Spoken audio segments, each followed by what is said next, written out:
ओम नमोर्यंताणं नमो सिद्धाणं नमो आर्याणं नमो उज्जायाणं नमो लोहे सव्वसाहुणम्। मंगलम भगवान वीरो मंगलम गौतमो गणी मंगलम कुंद कुंदार्यो जैन धर्मोस्तु मंगलम। ओंकार बिंदु संयुक्तम नित्यं जायन्ति योगिनः कामदं मोक्षदं चैव ओंकाराय नमो नमः। अहोपकार जिनवर्णो कुंदनो ध्वनि दिव्यनो जेन कुंद ध्वनि आप्या अहो आ गुरु कहाननो तुझ ज्ञान ध्यान नो रंग अमया दर्श रहो ओ शिव पद तक तुझ संग माता हाथ ग्रहो।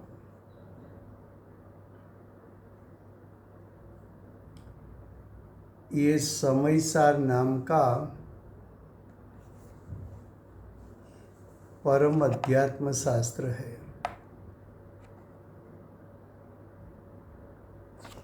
भगवत कुंकुंदाचार्य देव ने मांगलिक करके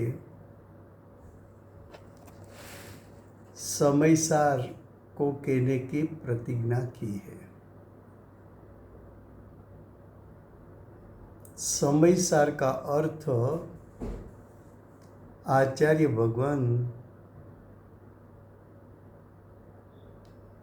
आत्मा का अनादि अनंत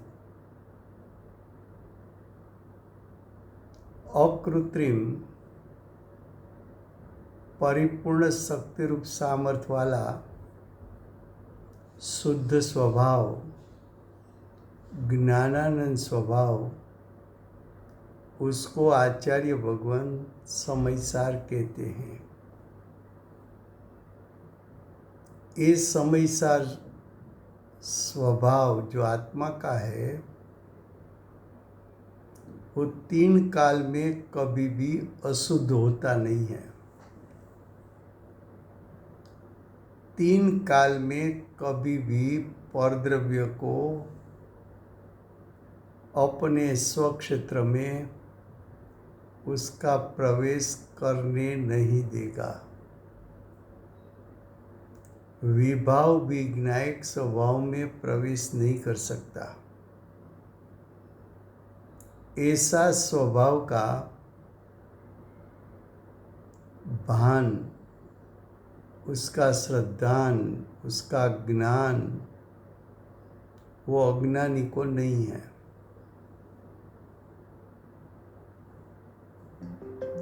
ऐसे समयसार शास्त्र में आचार्य भगवान ऐसे समयसार शास्त्र में आचार्य भगवान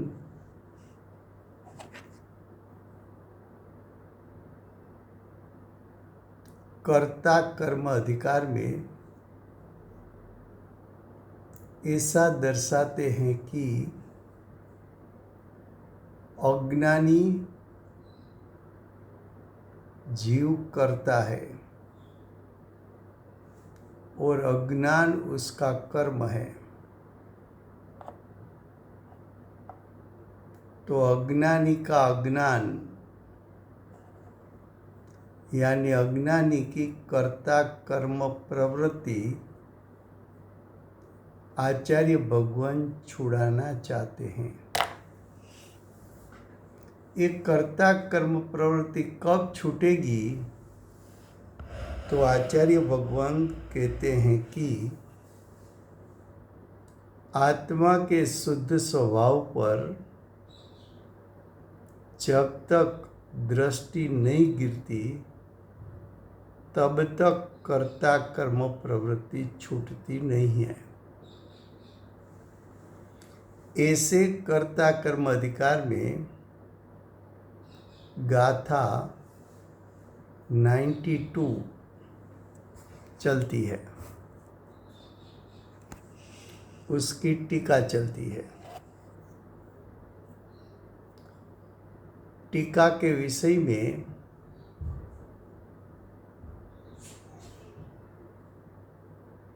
आचार्य भगवान ने ऐसा कहा है कि मिथ्यात्व, अज्ञान, अविरति भाव, वो 3 प्रकार के भाव वो पुद्गल है, पुद्गल उसका कर्ता है।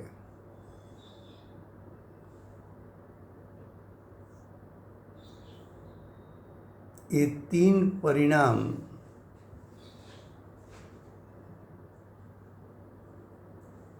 अचेतन जड़ है।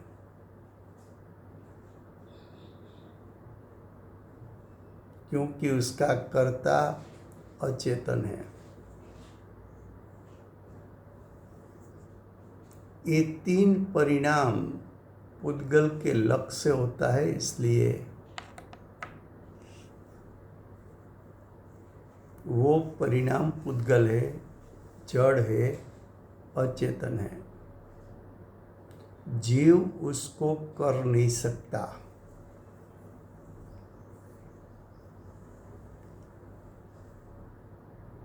जो उसको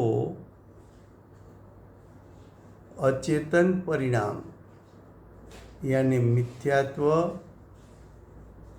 राग द्वेष यानी मोह राग द्वेष, उसको जानने वाला ज्ञान, वो ज्ञान मोह राग द्वेष से भिन्न है। वो ज्ञान आत्मा के ज्ञायक स्वभाव में से आया है। वो ज्ञान आत्म स्वभाव का अंश है। वो ज्ञान और मोह राग द्वेष दोनों की भिन्नता का जो जीव श्रद्धान और ज्ञान करेगा,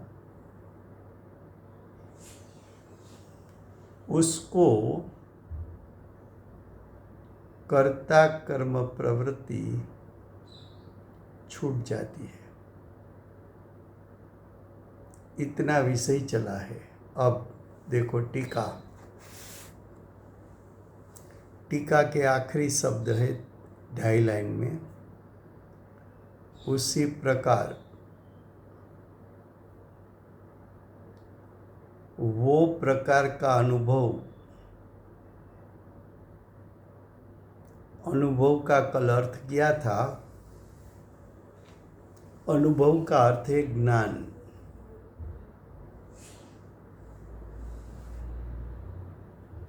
तो उस प्रकार का ज्ञान करने में समर्थ ऐसी राग द्वेष सुख दुख आदि रूप पुद्गल परिणाम की अवस्था, पुद्गल से अभिन्नपना के कारण आत्मा से सदा अत्यंत भिन्न है। क्या बताया? ज्ञान का परिणाम आत्मा का परिणाम है। ज्ञान आत्मा के साथ अभेद है। राग द्वेष सुख दुख पुद्गल का परिणाम है, पुद्गल के साथ अभेद है। तो आत्मा यानी जीव और जीव के परिणाम, ज्ञानमय परिणाम,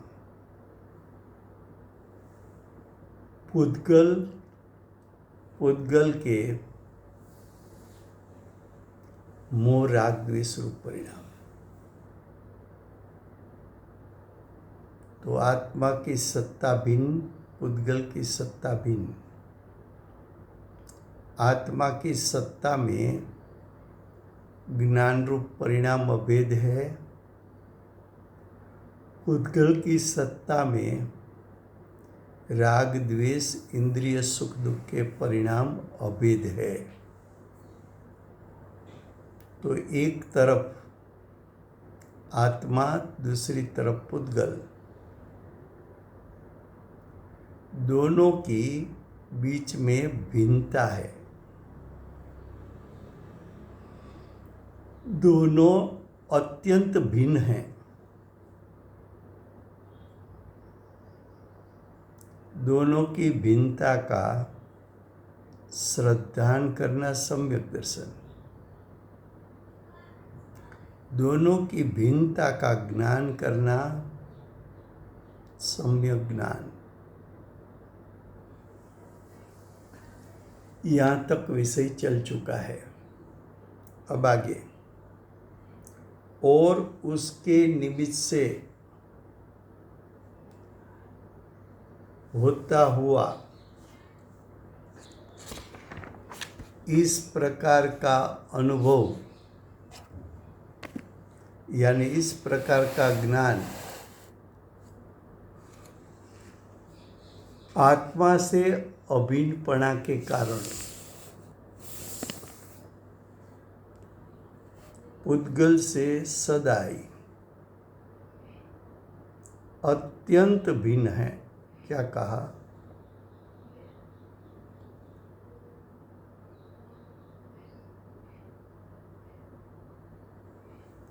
मोह राग द्वेष को जानने वाला ज्ञान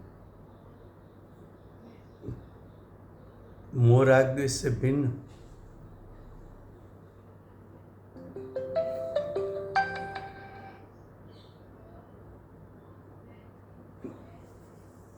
क्या कहा?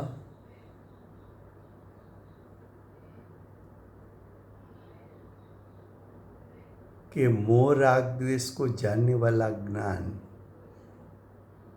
मोह राग द्वेष से भिन्न रहकर जानता है।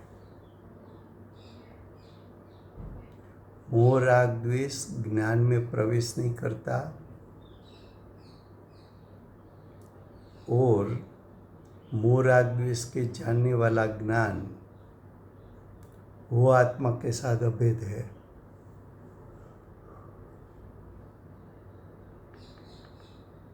तो जिसको ज्ञान और मोह राग द्वेष की भिन्नता का ज्ञान होता है, वो जीव ज्ञानी है। लेकिन मोह राग द्वेष को जानने वाला ज्ञान वो मोह राग द्वेष मेरा स्वरूप है, वो मोह राग द्वेष का कर्ता मैं हूँ, वो मोह राग द्वेष मेरी सत्ता में हुआ है, ऐसा अभिप्राय जिसका है वो अज्ञानी है।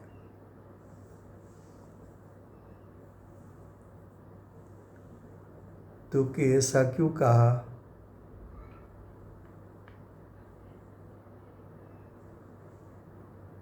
तो कि वास्तव में मोह राग द्वेष को जानने वाली ज्ञान की पर्याय ज्ञायक में से उत्पन्न हुई है।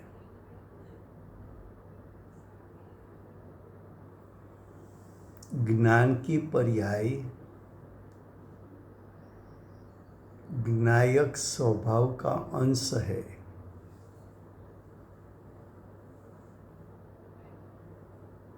ज्ञान की पर्याय ज्ञानमयी है और रागी द्वेषी नहीं होती। ज्ञान राग के साथ अभिन्न नहीं हो सकता। ज्ञान की पर्याय ज्ञायक के साथ अभिन्न रहती है। कब? तो के तीनों काल। चाहे अज्ञानी का ज्ञान हो, चाहे साधक का ज्ञान हो, वो ज्ञान रूप परिणमन ज्ञायक के साथ अभेद है, लेकिन मोह राग द्वेष के साथ या तो पुद्गल के साथ अभेद नहीं है।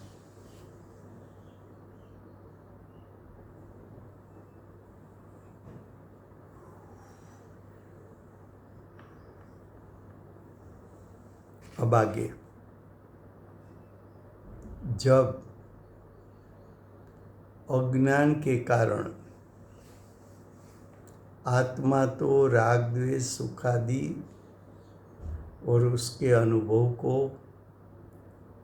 परस्पर विशेष यानी परस्पर भिन्नता नहीं जानने से, जिसको ज्ञान और राग की भिन्नता का भान नहीं है, वो तो राग के साथ एकत्व कर लेता है। अभिप्राय में एकत्व किया, फिर भी ज्ञान राग रूप नहीं होता, राग ज्ञान रूप नहीं होता। ये राग मैंने किया, ये राग मैं कर सकता हूँ, ये राग का कर्ता मैं हूँ, ये राग मेरी सत्ता में हुआ, ये राग करने जैसा है, ये सब अभिप्राय अज्ञानी का है। क्यों? कि अज्ञानी की दृष्टि कभी ज्ञायक स्वभाव पर गिरी नहीं। ज्ञायक स्वभाव का श्रद्धान और ज्ञान अज्ञानी ने कभी किया नहीं। अगर ज्ञायक स्वभाव का श्रद्धान और ज्ञान होता तो उसको मालूम पड़ जाता कि ज्ञायक मोह राग द्वेष उत्पन्न कर सके, ऐसा उसमें गुण नहीं, ऐसा उसमें स्वभाव नहीं।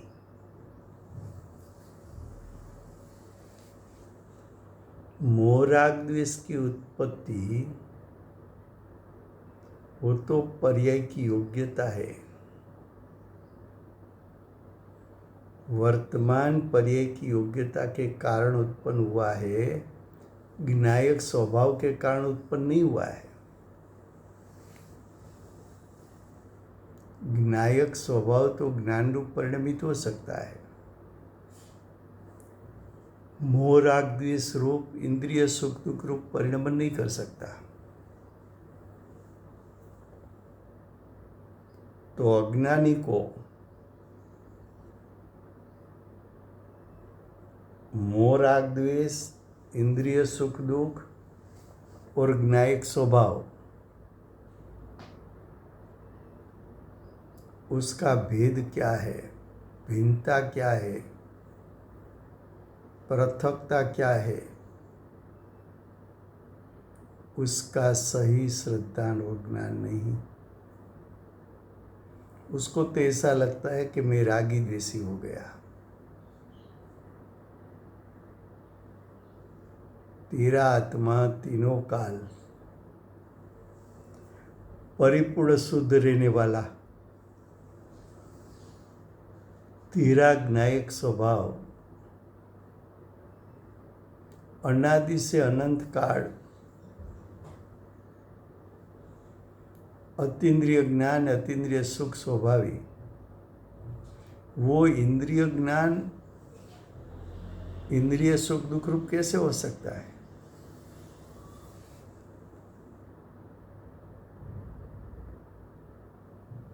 तूने कभी ज्ञायक का स्वरूप जाना नहीं,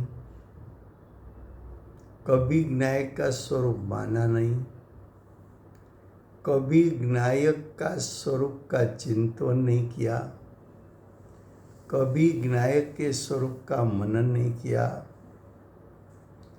कभी ज्ञायक स्वभाव से कैसा है उसका विचार नहीं किया, कभी ज्ञायक स्वभाव पर दृष्टि नहीं रखी, कभी ज्ञायक स्वभाव पर ज्ञान उपयोग नहीं रखा, कभी ज्ञायक स्वभाव को अनुसरण करके परिणमन नहीं किया,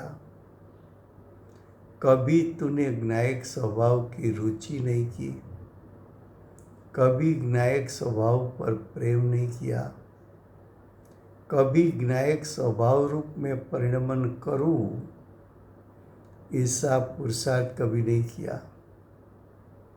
तुझे ज्ञायक स्वभाव क्या है वही मालूम नहीं है। क्या कहा?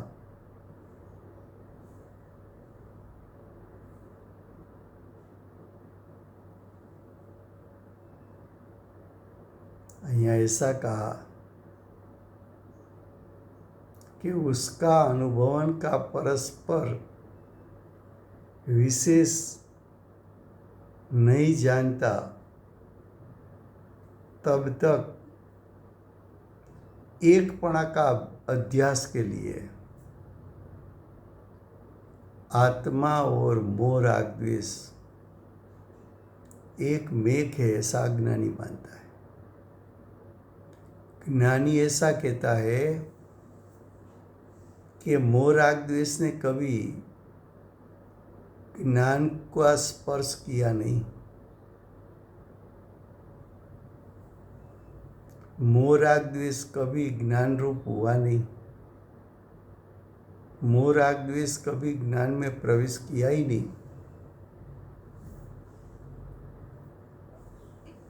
ज्ञान का तो स्वरूप ही भिन्न है, मोह राग द्वेष का स्वरूप ही भिन्न है। दोनों का स्वरूप भिन्न है, उसका तू ज्ञान कर ले।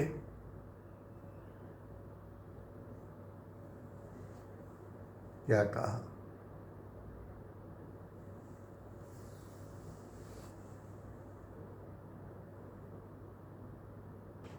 फिर से गुजराती में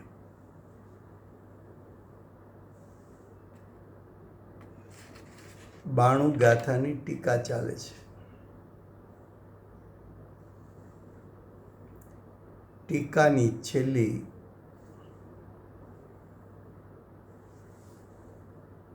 ત્રીજી લાઈનના છેલ્લા 4-5 શબ્દો છે કે તેવી રીતે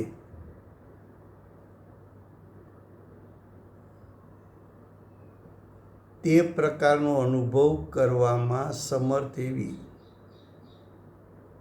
અનુભવ એટલે જ્ઞાન કરાવવામાં સમર્થ એવી રાગ દ્વેષ સુખ દુઃખાદી રૂપ પૂતગલ પરિણામની અવસ્થા, આ જે પૂતગલની અવસ્થા ઉત્પન્ન થઈ, પૂતગલના લક્ષ્ય ઉત્પન્ન થઈ, કઈ અવસ્થા ઉત્પન્ન થઈ? તો કે રાગ દ્વેષ, ઇન્દ્રિય સુખ દુઃખ। એ આ અવસ્થા રાગરૂપ છે, દ્વેષરૂપ છે, ઇન્દ્રિય સુખ દુઃખરૂપ છે।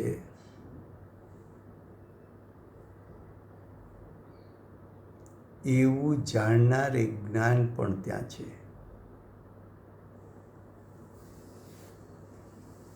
તો જ્ઞાનની અવસ્થા તો કે જ્ઞાન સ્વભાવથી કેવું છે? તો કે સ્વપર પ્રકાશક છે। જ્ઞાન સ્વપર પ્રકાશક છે તો શું કરશે? તો કે સ્વને પણ જાણશે અને પરને પણ જાણશે। અહીંયા પર શું છે? તો કે પરના લક્ષ્ય ઉત્પન્ન થતા પરિણામને પર કીધા છે। તો જ્ઞાન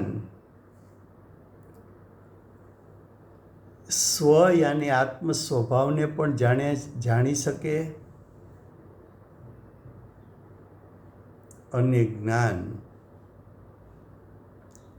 રાગ દ્વેષ ઇન્દ્રિય સુખ દુઃખના પરિણામને પણ જાણી શકે. પોતાના આત્માને જાણે એ સ્વપ્રકાશકપણું. રાગ દ્વેષ સુખ દુઃખ આદિ પરિણામ પૂતગલના હોવાથી એ પરપ્રકાશકપણું. તો જ્ઞાન સ્વપર પ્રકાશક હોવાથી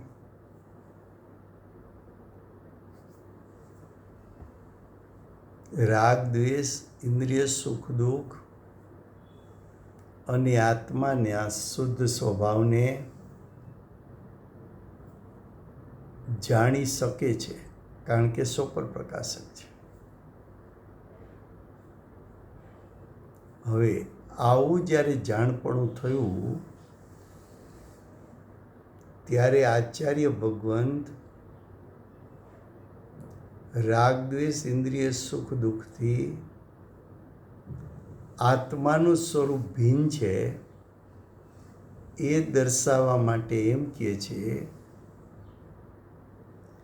કે રાગ દ્વેષ સુખ દુઃખ આદિ એ તો પૂતગલના પરિણામ છે, પૂતગલની અવસ્થા છે, પૂતગલની પર્યાય છે, પૂતગલની સત્તામાં ઉત્પન્ન થઈ છે. પછી આચાર્ય ભગવાન એમ કહે છે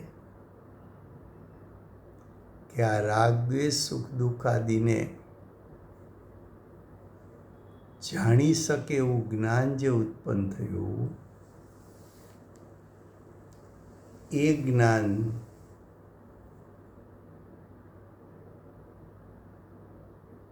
એ જ્ઞાનની અવસ્થા એ જીવની અવસ્થા છે. જીવની અવસ્થા જીવની સાથે અભેદ છે. પૂતગલની અવસ્થા પૂતગલની સાથે અભેદ છે. બંને સત ભિન્ન છે. બંનેની ભિન્નતાનું ભાન કરી શકે એવું સ્વપર પ્રકાશક જ્ઞાન તારી પાસે છે.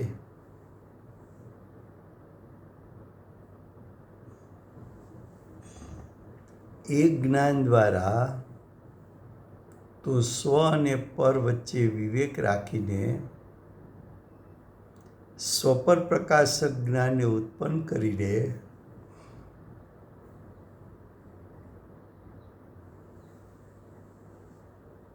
ભેદરૂપ શ્રદ્ધા અને ભેદરૂપ જ્ઞાન કરી લે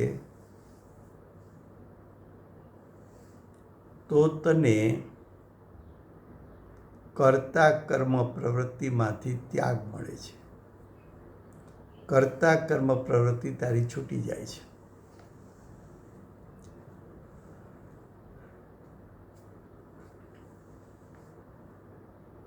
શું કીધું? આત્માથી સદાય અત્યંત ભિન્ન છે. હવે આગળ કહે છે અને તેના નિમિત્તે થતો તે પ્રકારનો અનુભવ. તેના નિમિત્તે એટલે રાગ દ્વેષ ઇન્દ્રિય સુખ દુઃખના નિમિત્તે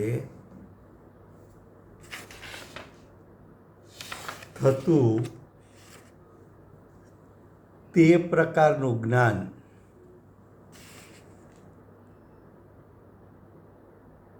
ઇન્દ્રિય સુખ દુઃખને જાણનારું જ્ઞાન, રાગ દ્વેષને જાણનારું જ્ઞાન. હવે જ્ઞાન માટે કહે છે આત્માથી અભિન્નપણાને લીધે. એ જ્ઞાન કોની સાથે અભિન્ન છે? આત્મા સાથે. મોહ રાગ દ્વેષ કોની સાથે અભિન્ન છે? પૂતગલ સાથે.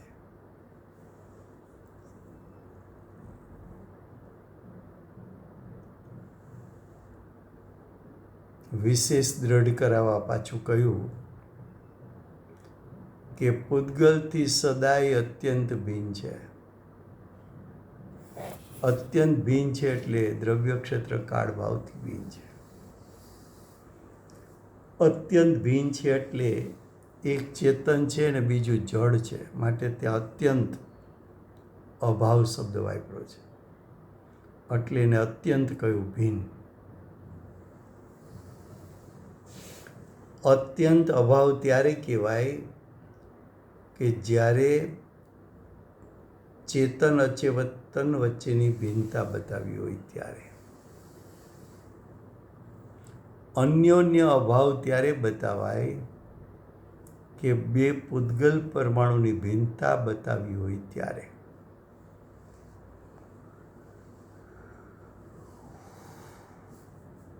તો કે છે આત્માથી અભિન્નપણાને લીધે પૂતગલથી સદાય અત્યંત ભિન્ન છે, જ્યારે અજ્ઞાનને લીધે આત્મા, હવે અજ્ઞાનીનો આત્મા શું કરે છે?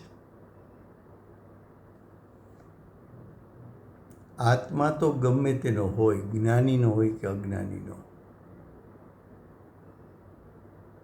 ખરેખર તો મોહ રાગ દ્વેષ સંબંધીનું જ્ઞાન અને મોહ રાગ દ્વેષ જ્ઞાની અજ્ઞાની બંને માટે ભિન્ન જ છે, પણ એ ભિન્નતાનું ભાન, ભિન્નતાનું જ્ઞાન, ભિન્નતાનું યથાર્થ સમ્યક જ્ઞાન તો જ્ઞાનીને જ છે. અજ્ઞાનીને નથી. હવે અજ્ઞાની શું કરે છે? તો કે છે જ્યારે અજ્ઞાનને લીધે આત્મા, એટલે અજ્ઞાનીનો આત્મા, તે રાગ દ્વેષ સુખ દુઃખ આદિનો અને તેના અનુભવનનો, અનુભવન એટલે એના જ્ઞાનનો પરસ્પર વિશેષ ન જાણતો હોય. પરસ્પર વિશેષ એટલે પરસ્પર ભિન્નતા ન જાણતો હોય ત્યારે એકપણાના અધ્યાસને લીધે આ મોહ રાગ દ્વેષ અને એને જાણનારું જ્ઞાન એક મેઘ છે એવો અધ્યાસ એટલે એવો અભિપ્રાય. એવો અભિપ્રાય કોને છે? તો કે અજ્ઞાનીને છે. તો એવો અજ્ઞાનીના અભિપ્રાયને લીધે શીત ઉષ્ણની માફક, એટલે કે જેમ શીત ઉષ્ણ રૂપે આત્મા વડે પરિણમવું અશક્ય છે, અરૂપી આત્મા જ્ઞાન દર્શનમય હોય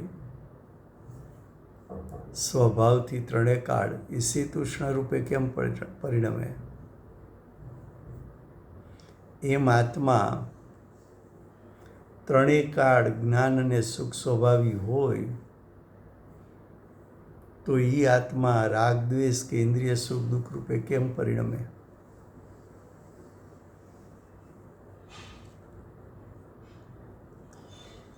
તો કે છે તેમ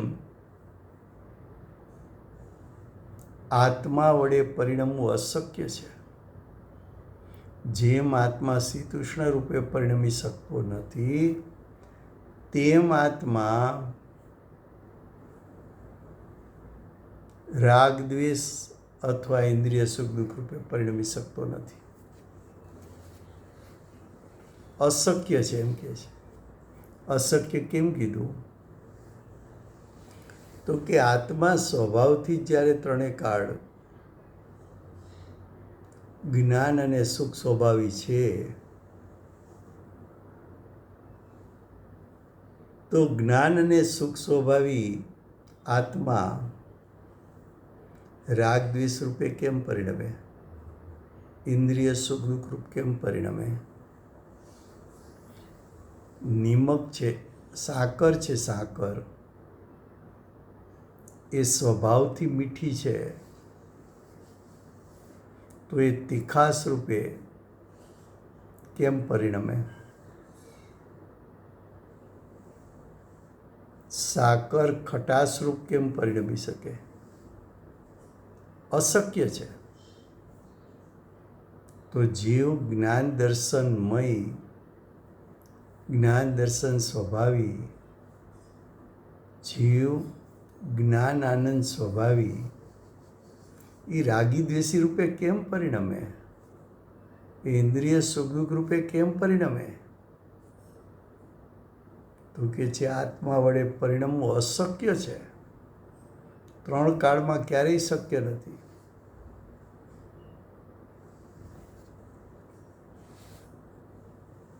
હવે આગળ કહે છે, જેમના રૂપે આત્મા વડે પરિણમવું અશક્ય છે, જેમના રૂપે, દ્રષ્ટાંતમાં શીતોષ્ણ, સિદ્ધાંતમાં રાગ દ્વેષ ઇન્દ્રિય સુખ દુઃખ રૂપે પરિણમવું અશક્ય છે, એવો રાગ દ્વેષ સુખ દુઃખાદિ રૂપે અજ્ઞાન આત્મા વડે પરિણમતો થકો.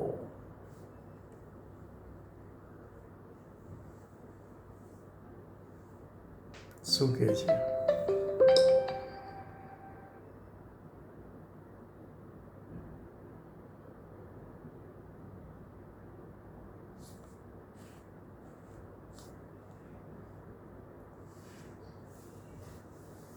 ફરીવાર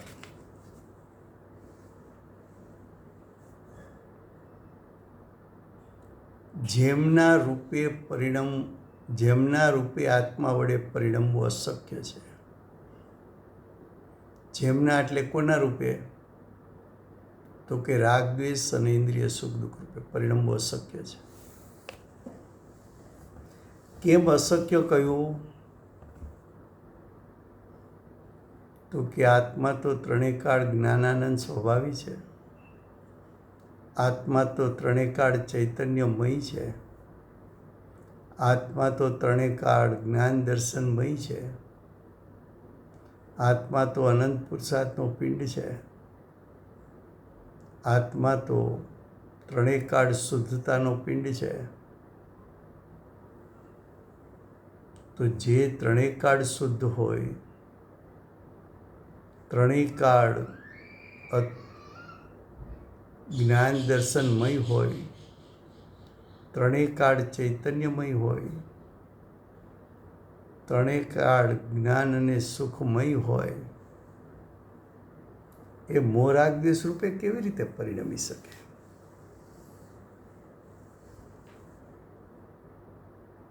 તે રૂપે પરિણમવું તો અશક્ય જ છે.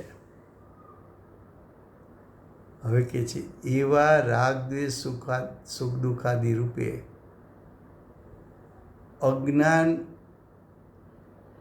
આત્મા વડે પરિણમતો થકો. શું કહે છે? કે આ રાગ દ્વેષ ઇન્દ્રિય સુખ દુઃખ રૂપે હું પરિણમો છું એવું અજ્ઞાની માને છે. એ માનતો હોવા છતાં એનો જ્ઞાયક સ્વભાવ રાગ દ્વેષ રૂપે થતો નથી કે ઇન્દ્રિય સુખ દુઃખ રૂપે થતો નથી. શું બ્રેકેટમાં પંડિતજીએ ચોખવટ લખી છે? પરિણમ્યાનું હોવાનું માનતો થકો. માને છે, છે નહીં. આ માન્યતાને કારણે શું થયું? તો કે જ્ઞાનનું અજ્ઞાનત્વ પ્રગટ કરતો. જ્ઞાયક સ્વભાવી આત્માએ જ્ઞાન રૂપે પરિણમવું જોઈએ, એના સ્થાને અજ્ઞાન રૂપે પરિણમો. પોતે અજ્ઞાનમય થયો થકો. આ હું રાગી છું, મને તો એના પ્રત્યે બહુ રાગ છે, મને તો એની માયા લાગી ગઈ છે.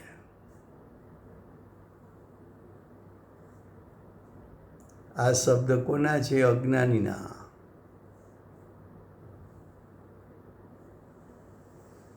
જ્ઞાની એમ કહે છે કે હું અખંડ એક સદારૂપી જ્ઞાનમય મારું સ્વરૂપ એ કદી પણ ક્યારેય પણ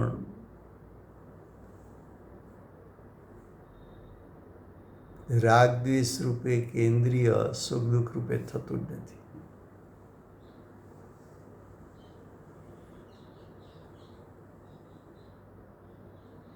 પણ વિપરીત માન્યતા ઉત્પન્ન કરી એટલે એ જ જ્ઞાન અજ્ઞાન તત્વ રૂપે પરિણમ્યું, અજ્ઞાન રૂપે થયો. અજ્ઞાન રૂપે થયો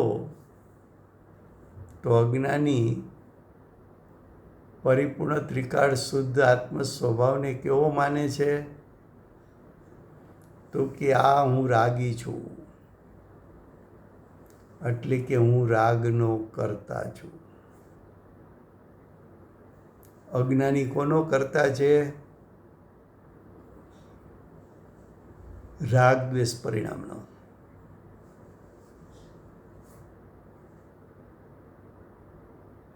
પરમાં દ્વેષ કરે તો આ હું દ્વેષી છું,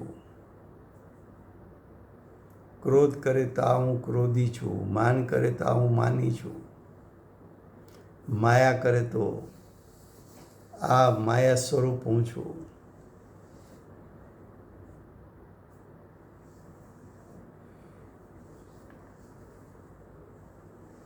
તો અજ્ઞાનીની વિપરીત માન્યતાને કારણે અજ્ઞાનીને એનો કરતા કયો. ઇત્યાદિ વિધિથી રાગાદિ કર્મનો કરતા પ્રતિભાસે છે. હવે તારે રાગનું કરતાપણું છોડવું હોય તો રાગને જાણનારું જ્ઞાન અને તારો પોતાનો જ્ઞાયક સ્વભાવ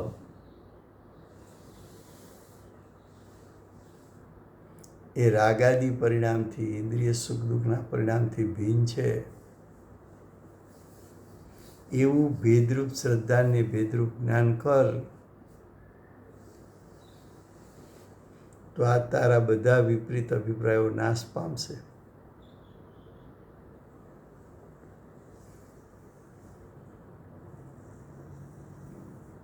फिर से हिंदी में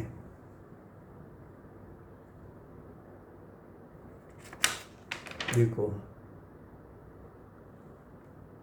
टीका की पहले पैराग्राफ की लास्ट लाइन है, लास्ट वाक्य है, और उसके निमित्त से उसका अर्थ है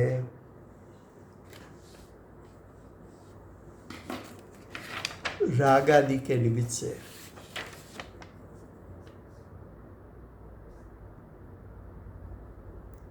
राग द्वेष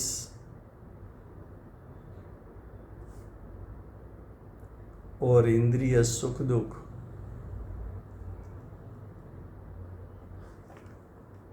उसके निमित्त से होता हुआ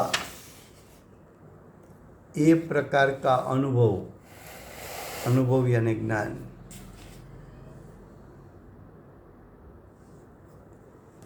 अज्ञानी ने मोह राग द्वेष को जाना. कैसे जाना? ज्ञान से भिन्न है ऐसा जाना कि मोह राग द्वेष ही आत्मा का स्वरूप है ऐसा जाना.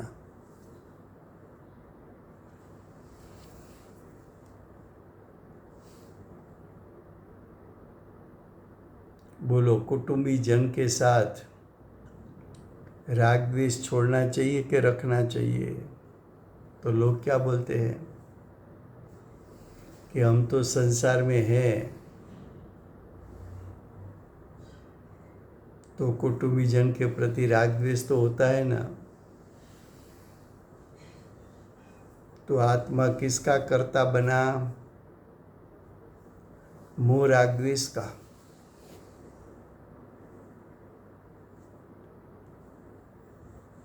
मैं कुटुंबीजन को जानता हूँ कि मैं कुटुंबीजन के प्रति मोह राग द्वेष कर सकता हूँ।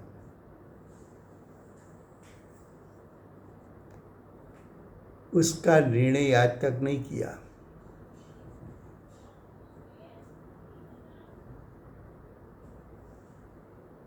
तो इंद्रिय सुख दुख का अनुभव यानी इंद्रिय सुख दुख का ज्ञान आत्मा से अभिन्नपना के कारण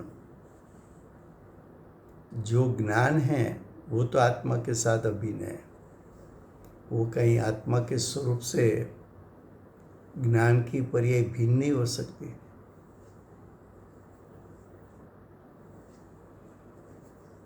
मोह राग द्वेष एक बात, उसके जानने वाला ज्ञान दूसरी बात। ज्ञान का परिणमन आत्मा के साथ अभेद तीसरी बात, और राग द्वेष रूप परिणाम उद्गल के साथ अभेद चौथी बात।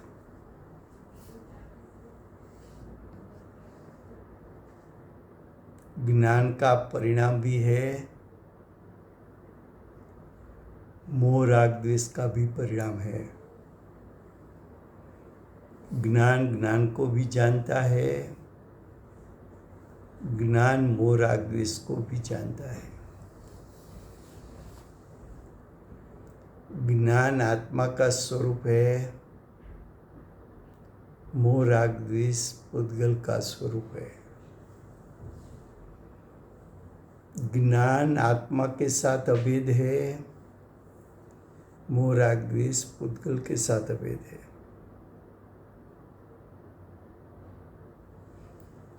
तो जो मोह राग द्वेष को जानने वाला ज्ञान आत्मा से अभिन्नपना के कारण, वो ज्ञान की पर्याय तो आत्मा में अभेद है, उसके कारण उद्गल से सदाई अत्यंत भिन्न है। उद्गल से भिन्न उसका अर्थ उद्गल और पुद्गल की पर्याय से भिन्न। कब? तो कि सदाई तीनों काल। सम्यक दृष्टि को राग होता है ना। सम्यक दृष्टि राग को जानता है ना। और सम्यक दृष्टि राग को जानता है। कैसा जानता है? कि मेरे ज्ञान से, मेरे ज्ञायक स्वभाव से राग भिन्न है, ऐसा जानता है। और तू अज्ञानी कैसे जानता है? ये मोह राग द्वेष मेरा स्वरूप है, ये मोह राग द्वेष मैंने किया है।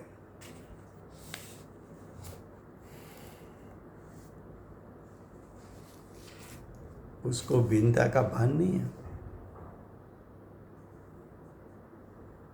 अज्ञानी को भिन्नता का भान नहीं है। यहाँ भिन्नता का भान कराना है। क्यों? कि भिन्नता का भान करेगा तब तो अज्ञानी में से ज्ञानी बनता है। और भिन्नता का भान जब होता है तब कर्ता कर्म प्रवृत्ति जो अज्ञानी की है उससे वो निवृत्त हो जाता है, कर्ता कर्म प्रवृत्ति छूट जाती है।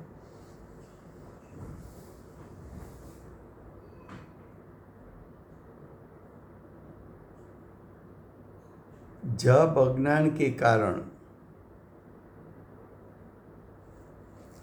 आत्मा वो राग द्वेष सुख दुख आदि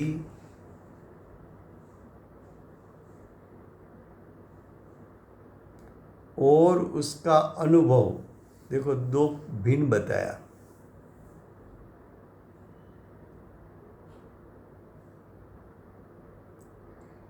कि जब अज्ञान के कारण आत्मा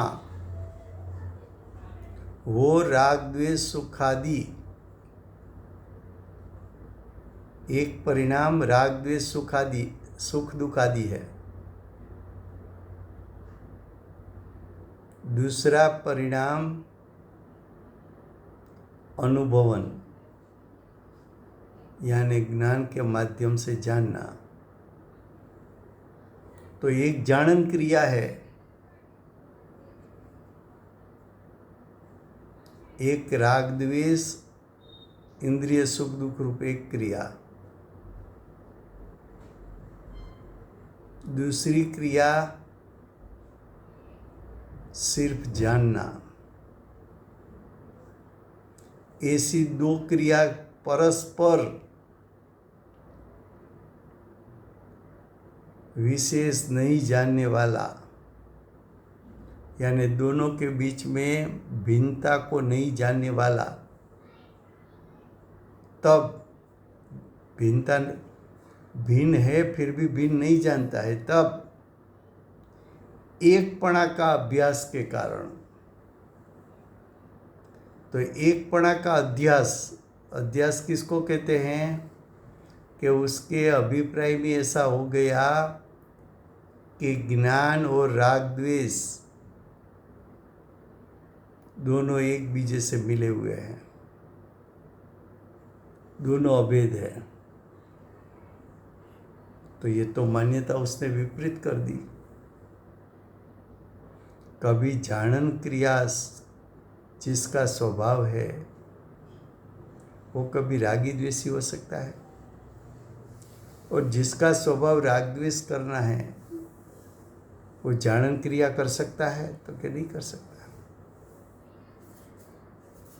मैं कितनी शक्कर पानी में डालूं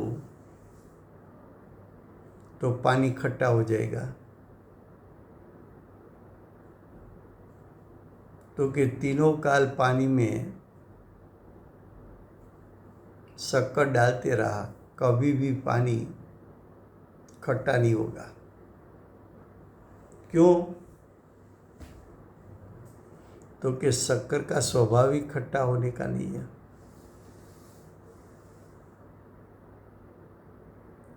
अनादिकाल से प्रति समय उत्पन्न होते हुए मोह राग द्वेष और प्रति समय उसको जानना,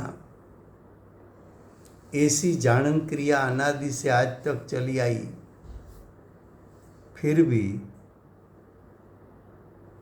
तेरी जानन क्रिया कभी भी राग द्वेष रूप नहीं हुई, इंद्रिय सुख दुख रूप नहीं हुई। क्यों? तो कि ज्ञान का स्वभाव तो जानना है, राग द्वेष कैसे करे? और राग द्वेष में तो ज्ञान है ही नहीं, तो राग द्वेष जाने कैसे? जब तुझे ये आचार्य भगवान ने बताया तो अब भिन्नता का श्रद्धान और ज्ञान करके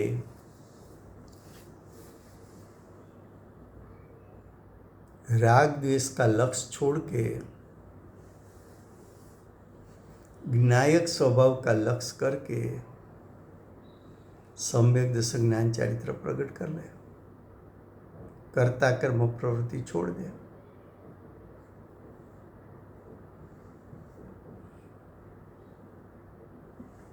अब आगे शीत उष्ण की तरह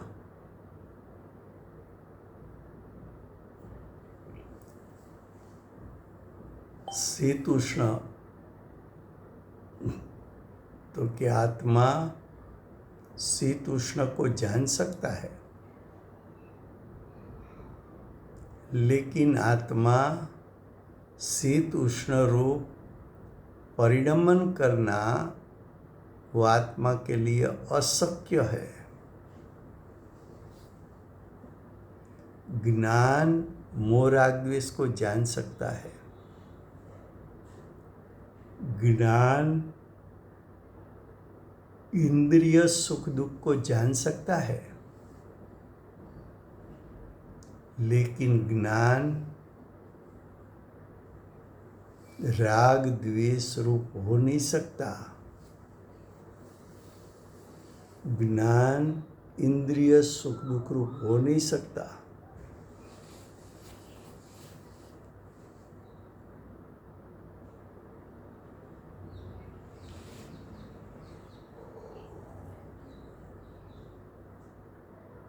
क्या कहा कि शीत उष्ण की तरह, ये दृष्टांत दिया। अब ब्रैकेट के बाद देखो, जिसका स्वरूप रूप आत्मा के द्वारा परिणमन होना अशक्य है। क्या कहा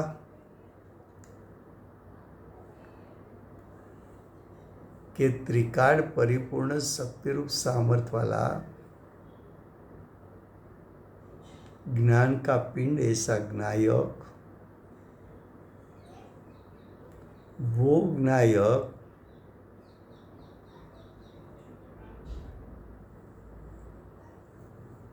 जैसी तरह शीत उष्ण रूप नहीं हो सकता है, वैसी तरह राग द्वेष रूप उसका परिणमन होना वो भी अशक्य है। इंद्रिय सुख दुख रूप परिणमन करना भी उसके लिए अशक्य है।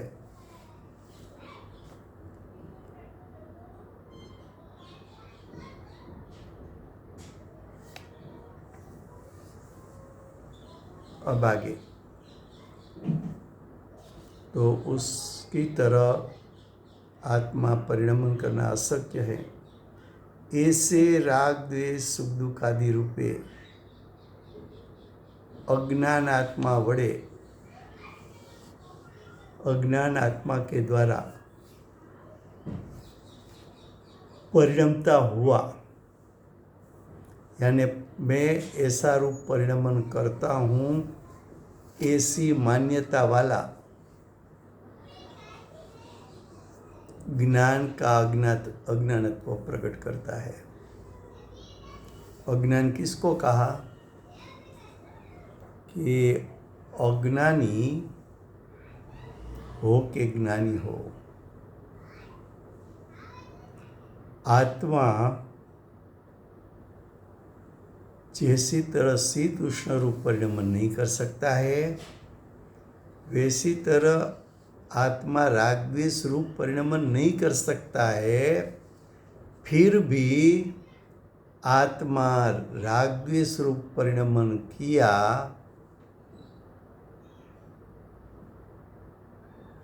ऐसा जानने वाला स्वभाव से ज्ञायक होते हुए भी अज्ञान को प्रकट करता है।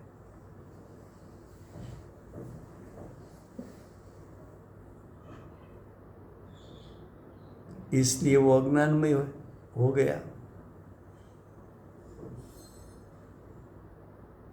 ये मैं रागी हूँ, ये मैं राग करता हूँ, इत्यादि विधि से रागादि कर्म का कर्ता अज्ञानी प्रतिभासता है। तो अज्ञानी ने स्वयं ने अपना ज्ञान को अज्ञान रूप किया, और अपना ज्ञान अज्ञान रूप हुआ तो दशा में मोह राग द्वेष उत्पन्न हुआ।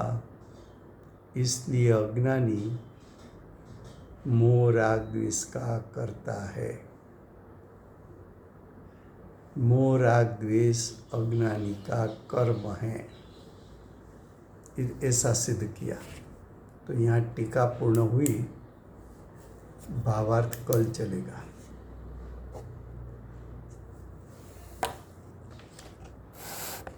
वर्तमान चौवीसीना आखरी तीर्थंकर बाल ब्रह्मचारी महावीर भगवाननो जय हो। महाविधि क्षेत्रे બિરાજતા પ્રથમ તીર્થંકર ધર્મ ધુરંધર અનંત ચતુષ્ટિના તારક દિવ્ય ધુરીના દાતાર આપણા શાસન ઉપકારી શ્રી સિમંદર ભગવાનનો જય હો। કડીકાળ સર્વજ્ઞ કેવળ જ્ઞાની તળેટીમાં બેઠેલા મા સમર્થાચાર્ય ભગવત શ્રી કુંકુંદાચાર્ય દેવનો જય હો। વર્તમાન કાળે કર્તા કર્મનું સ્વરૂપ સમજાવનાર, તીર્થના નાયક, તીર્થના સ્થાપક, તીર્થના પ્રવર્તક, પરમ કૃપાળુ શ્રી સદગુરુદેવનો સદગુરુદેવનો જય હો। પૂજ્ય ગુરુદેવના નવભવનો મહિમા બતાવનાર સ્વાનુભવયુક્ત જાતિસ્મરણ જ્ઞાનયુક્ત પ્રસમમૂર્તિ ભગવતી માતનો જય હો।